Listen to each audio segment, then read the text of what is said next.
My name is Jessica Newton. I'm 36 years old, and until yesterday I thought my life was stable, maybe not perfect, but predictable. I liked predictable. Predictable meant safe. Predictable meant I could go to work, drink my afternoon coffee, come home to my husband, and trust that whatever we had was solid enough to last. I never imagined that one unexpected schedule change would be the thing that tore everything apart. Yesterday, the project deadline at my office got pushed. My manager told our team, "Go home at 2:00 p.m. Enjoy the early day. You've earned it." It was the first time in months I'd left work before sunset. I remember feeling almost giddy walking to my car, like a teenager skipping class, like someone stealing time back from the universe. My husband Gary is 34. He works in marketing at a mid-sized tech company. 3 years in, he'd climbed quickly, though. In hindsight, I wonder how much of that was his effort and how much was the influence of his boss, a recently transferred VP named Marina Holt. Sharp, charismatic, the kind of woman who walked into a room and made other people feel like background noise. Gary had been working late a lot. Big product launch, he'd say. Marina wants everything perfect. I believed him. Because that's what you do when you're married, you believe the person you chose. At 2:45 p.m., I pulled into our driveway. Gary's car was already there. Weird. He never beat me home on a weekday. Maybe he was sick. Maybe he forgot something. Maybe he wanted to surprise me with dinner plans. Gary used to do things like that years ago. I unlocked the front door and stepped inside. The house was warm, quiet, oddly still. Then I heard it. A noise from upstairs. Not a sick noise, not a TV noise, a rhythm, a pattern.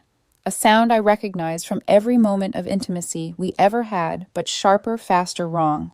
My brain tried to lie to me. Maybe he's watching a movie. Maybe he's exercising. Maybe... But your body knows. Your heart knows. There's a shift in the air when betrayal is near something visceral, primal, undeniable. I felt it before I even moved toward the stairs. I went up quietly. Our bedroom door was closed.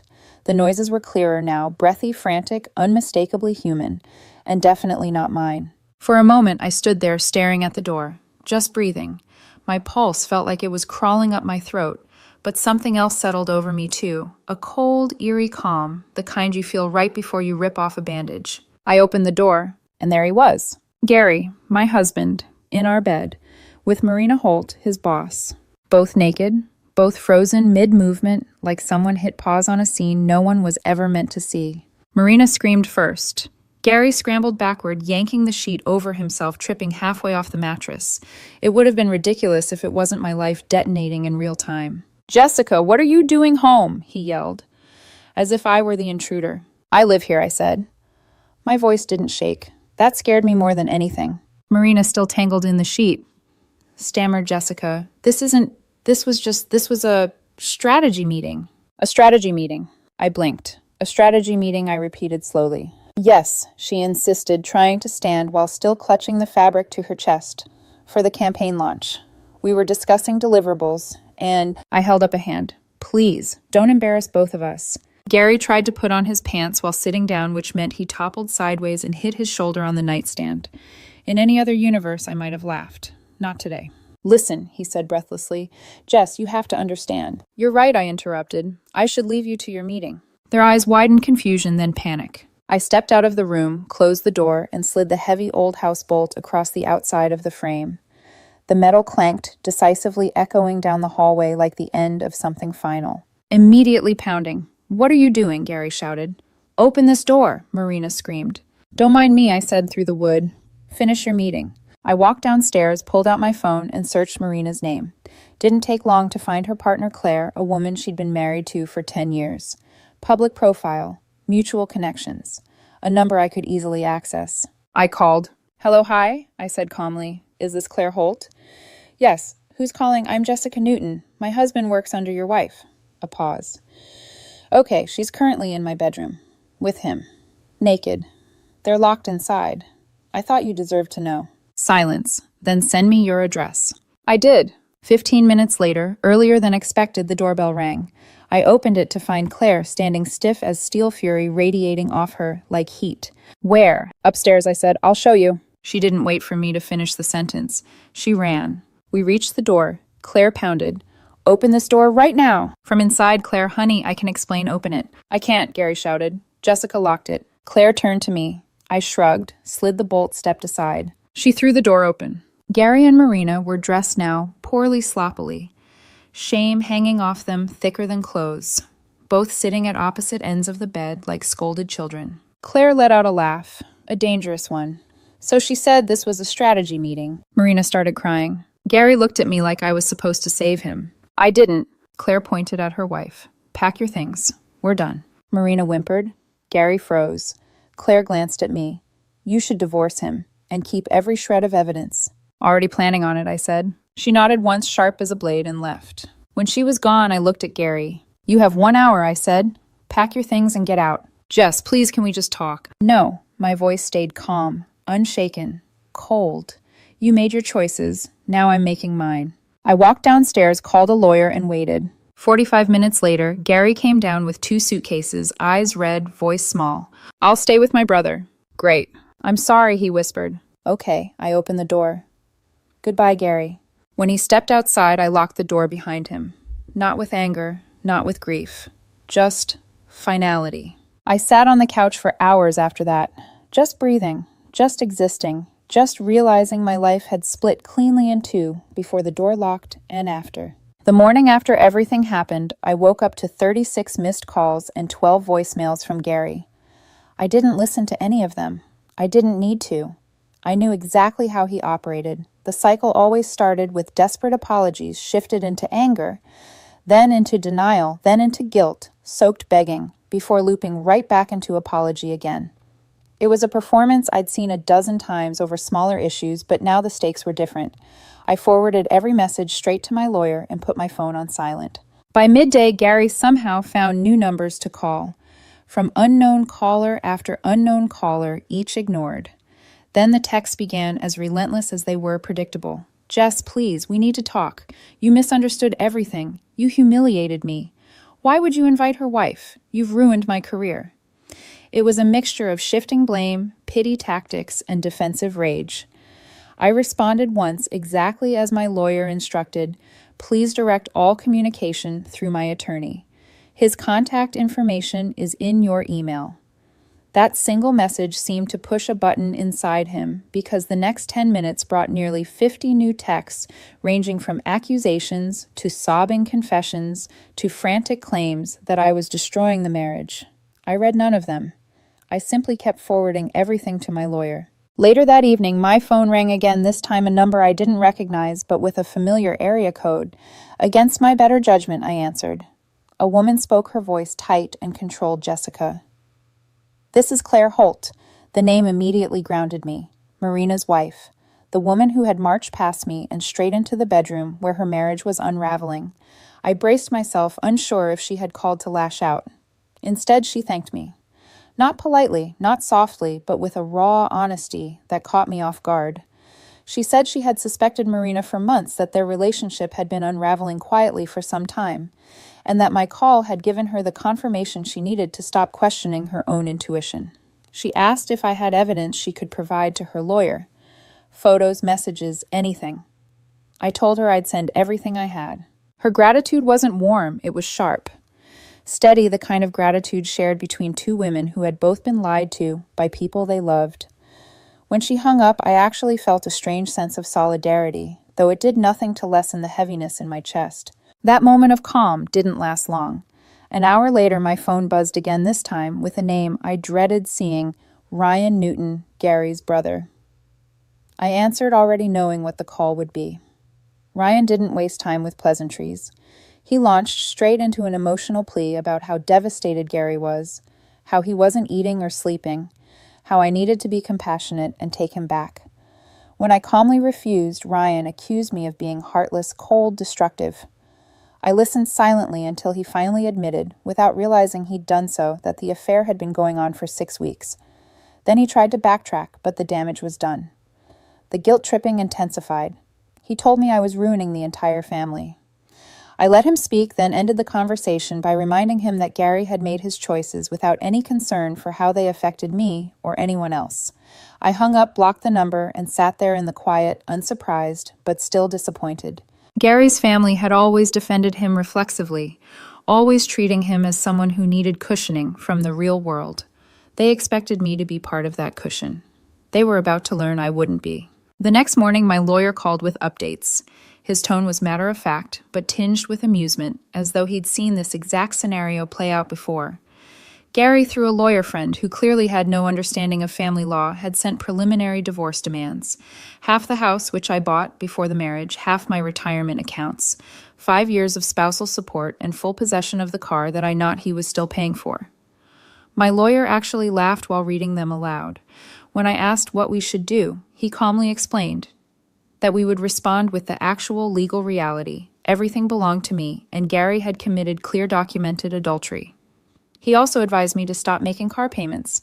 Since the title was in my name, the car legally belonged to me alone. Before I could fully process that, my lawyer added one last piece of information. Gary had been fired.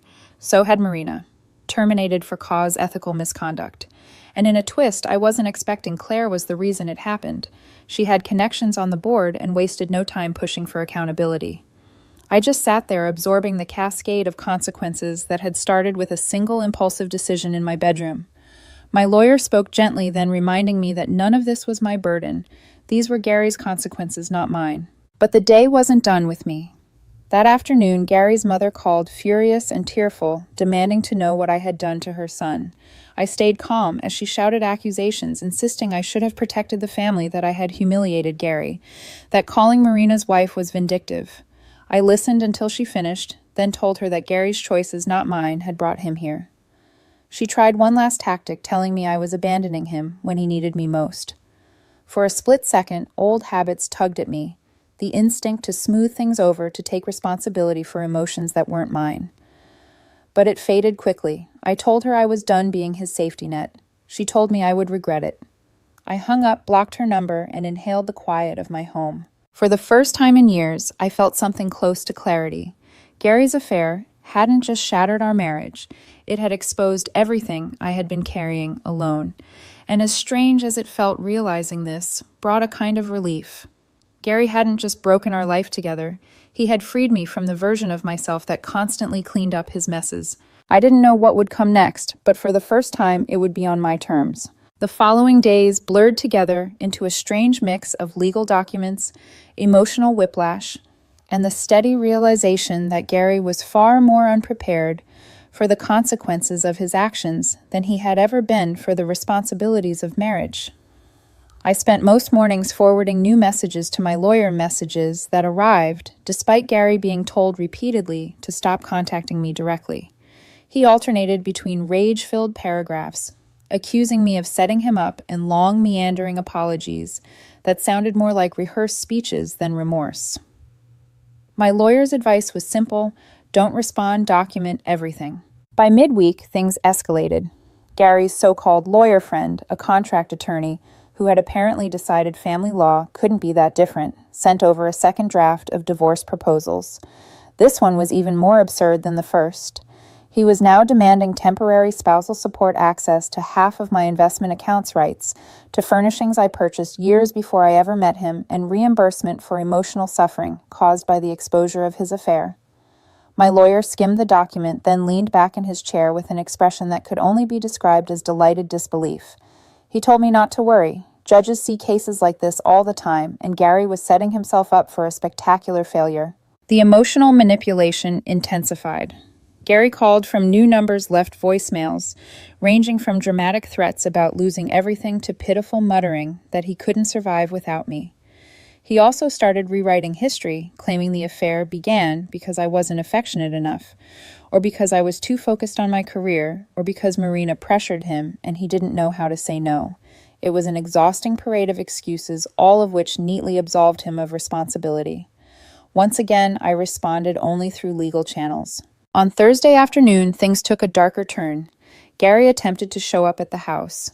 I saw his car from the window before he even made it to the porch. I didn't open the door. He knocked for 10 minutes, first pleading, then shouting, then demanding entry because we're still married and I have rights. I called my lawyer immediately, who instructed me to contact the police. When the officers arrived, they checked the property records, confirmed the house was solely in my name, and told Gary he needed to leave. He argued with them until they threatened to arrest him for trespassing. His expression, shock, betrayal, disbelief, was almost surreal. It was as though he genuinely couldn't comprehend that his choices now had consequences he couldn't charm or guilt his way out of. Eventually, he drove off tires, squealing down the street. That night, I received a string of messages from Ryan. He accused me of going nuclear, claimed I was trying to ruin Gary's life, said I should have handled everything privately. I deleted each message without responding. Whatever image Gary wanted to paint of me to his family wasn't my concern anymore. I was done trying to win the approval of people who never once held him accountable for anything. But the most emotionally draining encounter came the following morning, when someone knocked on my door for nearly 20 minutes. At first, I assumed it was Gary again, but when I checked the camera, I saw his mother pacing on the porch with a tissue in her hand. I didn't open the door. I knew what would happen if I did. She would pour her pain and disappointment into my living room and expect me to absorb all of it like a sponge. Instead, I listened through the door as she cried, begged, and tried every angle imaginable: guilt, shame, pity, fear. "He's falling apart," she said. "He needs you. Your pride is going to destroy him. Please, Jessica, don't throw him away. Don't destroy this family." When I didn't answer, she became frustrated, insisting that this was partially my fault, that I must have done something to push him toward someone else. I stood completely still, letting her words flow past me like smoke. Eventually, she left, but not before sliding a handwritten note under the door. I picked it up, read 2 lines, and threw it away. Later that afternoon, I had a meeting at my lawyer's office to prepare for the upcoming hearing. He had gathered every piece of evidence we had. So far, timestamps, photos, text messages, call logs, social media posts showing Gary and Marina together at odd hours, HR termination documents, eyewitness statements, and even notes from Claire about previous suspicions she'd had before everything exploded. When everything was laid out in one place, the story became painfully clear. Gary hadn't slipped once. He had invested effort planning secrecy and emotional energy into another relationship while I was busy holding our life together. There was no version of this where he could claim temporary insanity or a moment of weakness. It was a pattern, not an accident. My lawyer explained what would happen next. Gary's legal demands would be dismissed almost immediately. The judge would review the evidence, and because the house was mine before the marriage, because the affair occurred in the marital home, and because Gary had been terminated for cause, the court would almost certainly side with me on every major point. He also recommended filing for a temporary restraining order to prevent Gary from attempting any further surprise visits. I agreed. It was time to create actual distance, legal, emotional, and physical. That evening, as I tried to unwind my phone, buzzed with one final surprise, a message from Claire. She updated me on her own case, letting me know that Marina was now living in a hotel and that her divorce attorney was aggressively pursuing a settlement. "You did the right thing," she wrote. "Even if it feels messy right now, you did what needed to be done, both for you and for me." Her message was unexpectedly grounding, a reminder that even in chaos, truth had a way of creating clarity. By the end of the week, the temporary hearing was scheduled. Gary had exhausted every manipulative tactic he could think of, and it was clear he was crumbling under pressure. Meanwhile, I felt strangely steady. Not happy, not healed, just steady. For the first time in a long while, I could feel the ground beneath me instead of constantly bracing for the next emotional disaster. This wasn't just a legal battle. It was the unraveling of years of imbalance.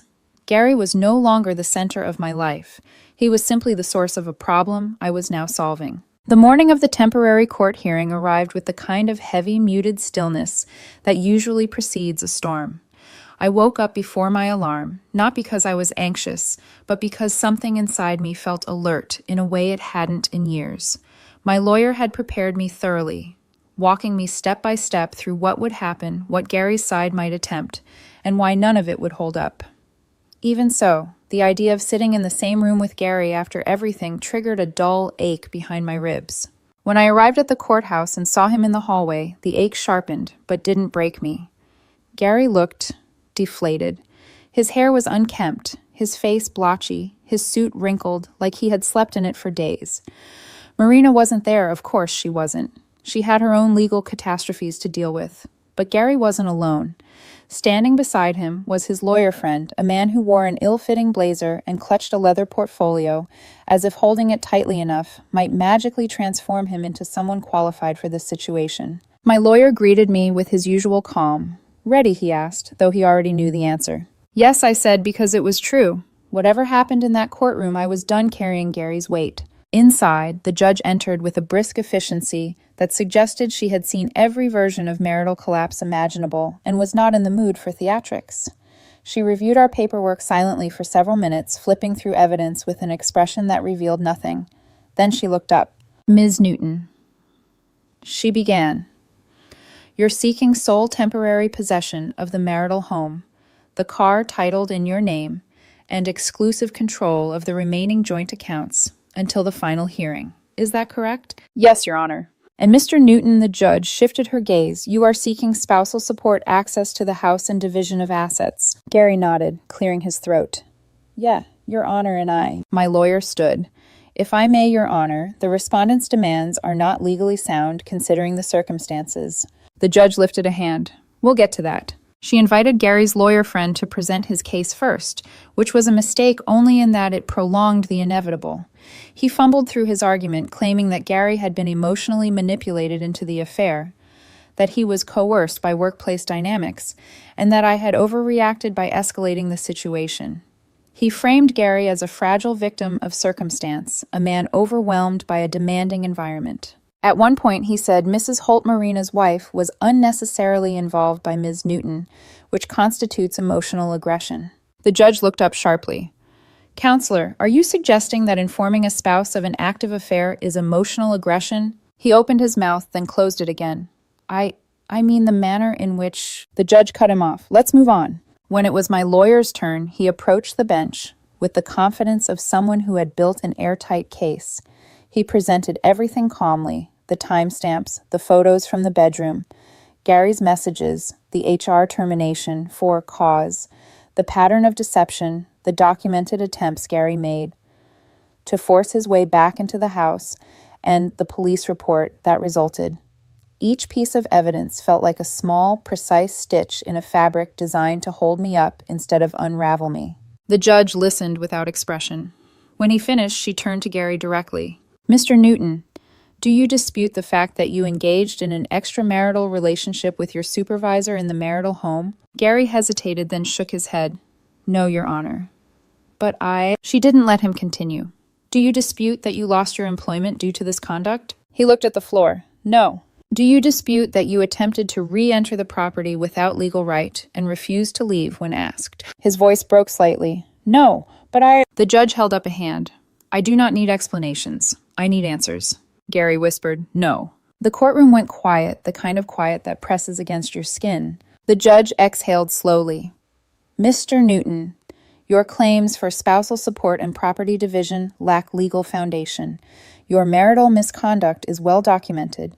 Your loss of employment is a direct consequence of your choices, not your wife's. And your attempt to re-enter the home after being instructed to leave demonstrates poor judgment regarding boundaries." She turned to me. "Ms. Newton, your requests are granted in full. You are awarded sole temporary possession of the marital residence, sole use of the vehicle titled in your name, and exclusive access to joint accounts pending final division. Additionally, given your spouse's repeated attempts to contact you outside of proper channels and his attempt to enter the property without consent, I am granting a temporary restraining order requiring Mr. Newton to remain at least 100 feet away from you and the residence." Gary's head snapped up, eyes widening. "Your Honor, please. I'm homeless. I have nowhere to go." The judge regarded him with a calm, unmovable expression. "Your circumstances, while unfortunate, are of your own making. You should seek alternate housing and professional guidance. This court will not require Ms. Newton to shoulder the burden of your actions." His lawyer looked like he wanted to disappear. The hearing ended shortly afterward. I stood gathering my belongings, ready to walk out of that courtroom and into the air again. Gary moved toward me instinctively, as if the familiar gravity of our past could pull me back into his orbit. But my lawyer stepped between us immediately. "Not today," he said quietly. "Not anymore." Gary stopped. His face crumpled in a way I hadn't seen before. Less anger, more realization. finally understanding that the version of me who absorbed everything and asked for nothing was gone. I didn't speak to him. I didn't need to. Outside the courthouse, I paused for a moment on the steps. The sky had cleared, the air was cool, and for the first time since everything began, I felt something close to weightlessness. Not happiness, not yet, but relief. A gentle, undeniable lightness created by the simple fact that the legal storm had not swallowed me whole. My phone buzzed in my hand. It was a message from Claire. My hearing went well. I'm getting the house most of the assets. Marina's moving out tomorrow. Thank you again for everything. I stared at the message for a long moment, thinking about how betrayal had interconnected our lives in ways neither of us had chosen yet.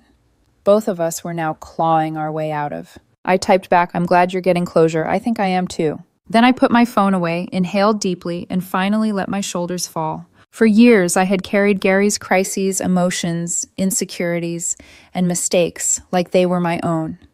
But in that moment, standing on courthouse steps with the future still uncertain but finally mercifully mine again, I felt the truth settle inside me. I was done carrying him. I was finally carrying myself. 2 months passed between the temporary hearing and the final court date, 2 strangely peaceful months in which I relearned what silence felt like, what a day without emotional turbulence felt like, what it meant to inhabit my own home without tiptoeing around someone else's moods. I didn't realize how much noise Gary had brought into my life until it was gone. The house had its own quiet rhythm now, the soft hum of the refrigerator, the familiar creak of the hallway floorboards, the steady tick of the kitchen clock. Sounds that had always been there, but had never really had space to breathe. I reclaimed the bedroom first. I repainted the walls, trading the muted taupe Gary insisted on for a deeper, calming slate gray. I bought new bedding, clean crisp, untouched by betrayal. I replaced the old dresser with one I picked entirely on my own, without weighing whether Gary would call it too modern. I even rearranged the furniture, shifting the energy of the room so completely that sometimes I forgot it had ever been the scene of something so devastating. It felt like a small, private victory. I revisited hobbies long abandoned. I took long evening walks after work, joined a pottery class, rediscovered the pleasure of drinking coffee slowly in the morning instead of rushing out the door. My coworkers noticed the change. They said I seemed lighter, more present, more confident. And they were right. I felt a version of myself I hadn't seen in years, returning one that Gary had slowly eroded with constant demands for reassurance, validation, and patience, all while giving little of it back. When the final hearing finally arrived, I didn't feel fear. I didn't even feel anxiety. I felt ready. Ready for everything to end. Ready to put the final period on a chapter that had gone on too long. The courtroom this time was smaller, quieter. Gary looked even more worn than before, hollow-eyed with a gray stubble shadowing his jaw. His lawyer friend was there again, looking exhausted and deeply out of his depth. Marina was not in attendance. She was, according to Claire, busy trying to salvage what remained of her own professional life. The judge reviewed the submissions one last time, her expression steady and unyielding. She recited the facts of the case, the evidence presented, the legal precedents, and then delivered her decision with the cool clarity of someone who had long ago detached themselves from the emotional carnage of marriage dissolution. The house awarded to me, the car mine entirely, retirement accounts retained in full, savings I would keep 80%, Gary would receive 20%, alimony none, legal fees each party responsible for their own. Gary looked like he'd been punched. He tried one last time to argue that the affair shouldn't overshadow years of marriage, that he had been under enormous stress, that he was now financially ruined, that he deserved compassion. But the judge shut him down with a single sentence that echoed in me long after she said it. Consequences are not cruelty, Mr. Newton. They are accountability. And that was that. The marriage that I had poured time, energy, and effort into was officially declared over with the stroke of a pen. When we walked out of the courtroom, Gary took a step toward me, his eyes glassy with desperation. My lawyer moved in front of me immediately, reminding him of the restraining order still in place. Gary stopped, but he didn't leave. He stood there in the hallway, speaking quietly across the space between us. Jess, I hope you're happy. You've destroyed everything. His voice trembled, and for a brief moment, the old version of me, the one who used to soothe him, comfort him, clean up after him, nearly resurfaced. But it didn't. I simply looked at him and said, I didn't destroy anything, Gary. You just finally ran out of places to hide from what you did. He opened his mouth as if to argue, but no words came. He turned away and walked down the hallway. His shoulders slumped in a way I had never seen before.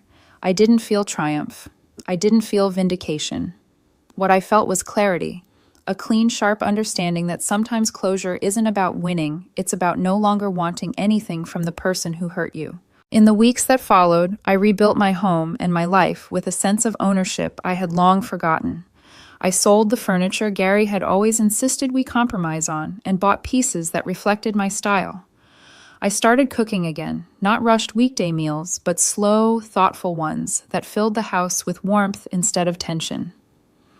I started hosting small gatherings with friends, rediscovered laughter that didn't feel tight or cautious, and allowed myself the space to enjoy being alone without feeling lonely. Claire updated me on her divorce, too. She had secured her house the majority of assets and a generous support agreement. Marina was struggling, jumping between temporary jobs, her reputation in shambles. It was strange how our lives had run parallel. Two women betrayed by partners who thought secrecy gave them immunity, both now standing on the other side with stronger boundaries and clearer priorities. Then one day I received a message from an unfamiliar number. It was from Ryan. You won. He has nothing. I hope you're satisfied. I read it once slowly, then set the phone down without replying. His message wasn't about Gary. It was about the family's belief that I had somehow taken something from them when all I had done was stop giving everything away. They saw Gary's downfall as my victory.